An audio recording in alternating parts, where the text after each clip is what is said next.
Okay. So you've seen already a little bit of what Interreg and Interact is. Thank you of Philip Schwarz, my colleague in Turku. I'm based in Valencia.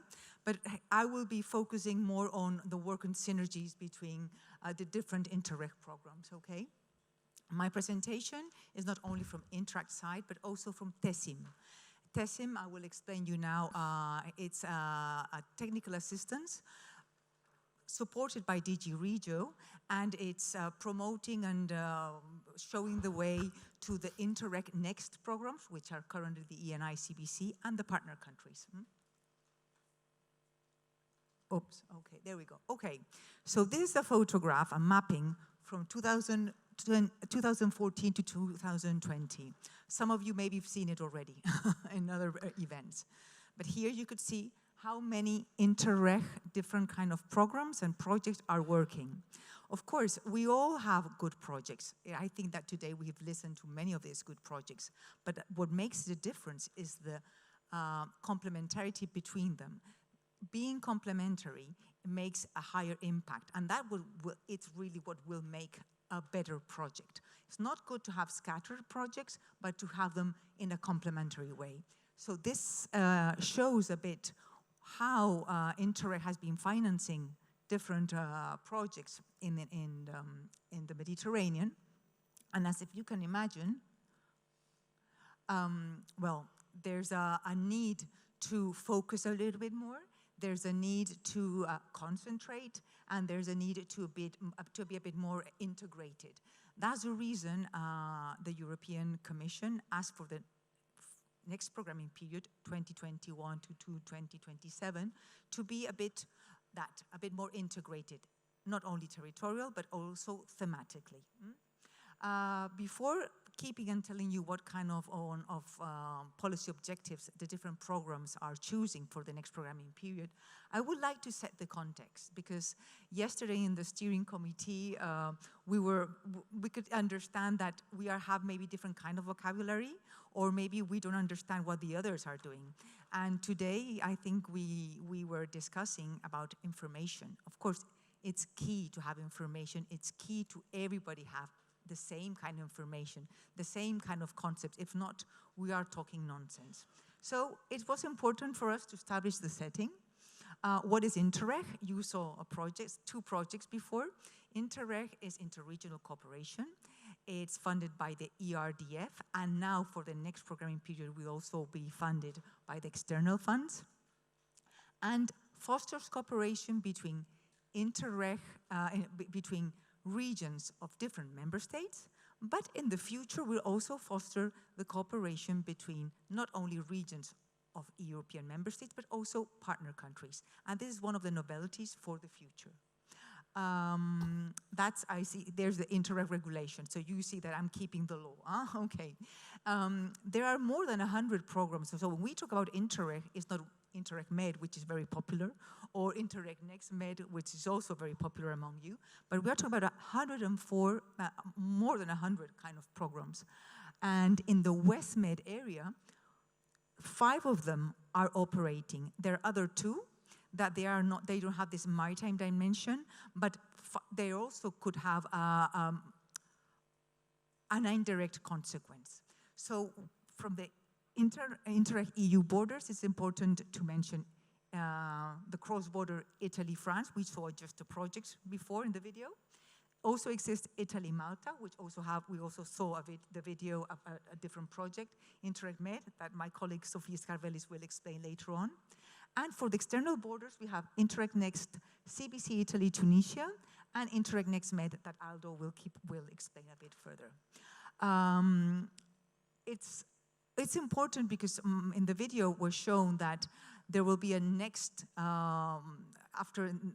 calls will come, yes, but I have to tell you that right now all the programs are about to submit their strategy to the European Commission. So probably calls will be launched. Sophie will explain later on in her case, but most of the and also Aldo, but most of the cases the calls won't be launched before the first semester of 2022.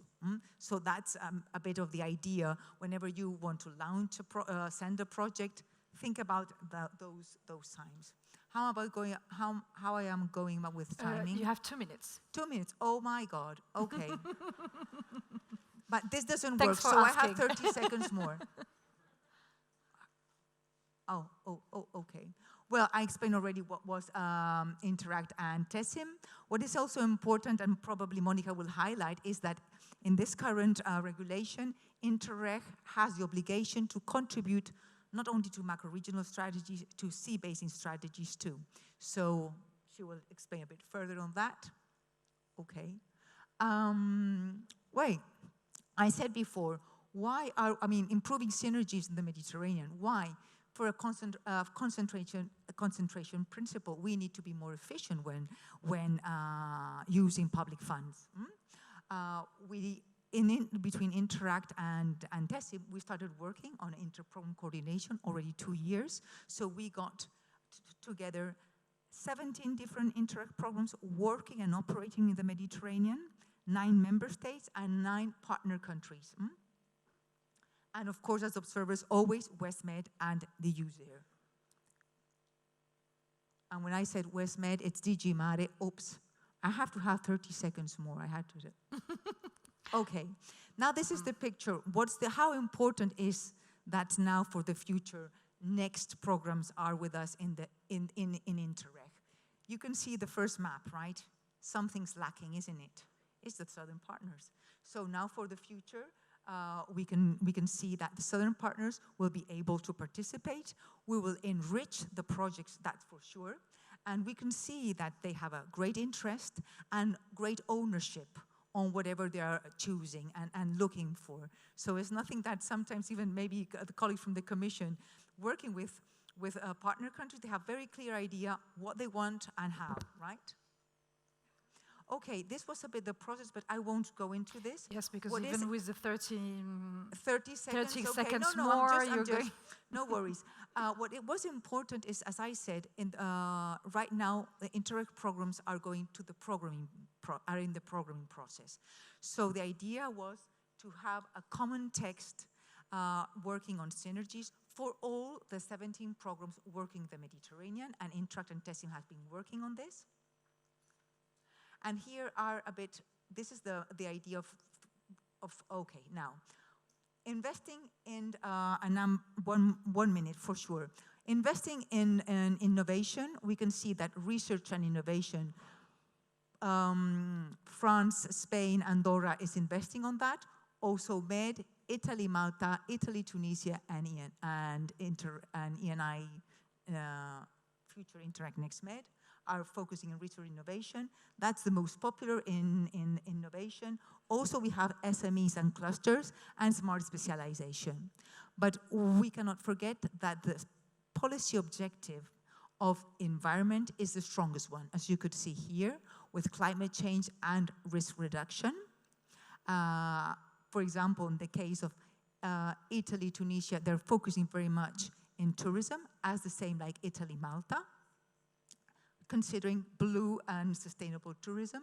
We also can see biodiversity and natural protection, also one of the main policy objectives that will be chosen. I have to say that all this still under discussions with the different task forces. And circular economy, another of the priorities.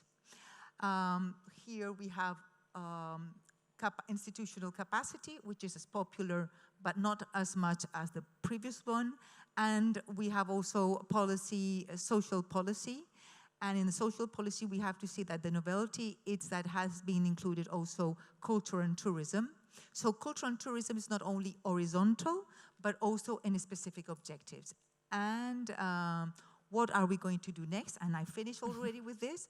We will be discussing on harmonized types of outputs to find better synergies, the role of transnational and cross-border programs, and we will check on a calendar of different calls, so it will make sense. And afterwards, Anya will talk about the call on tourism, how we could make a bridge of different kind of calls. So next meeting will be the first quarter, and where, we don't know. But I'm sorry for the... Thank you, you did quite well. Probably Brussels, okay? Probably Brussels.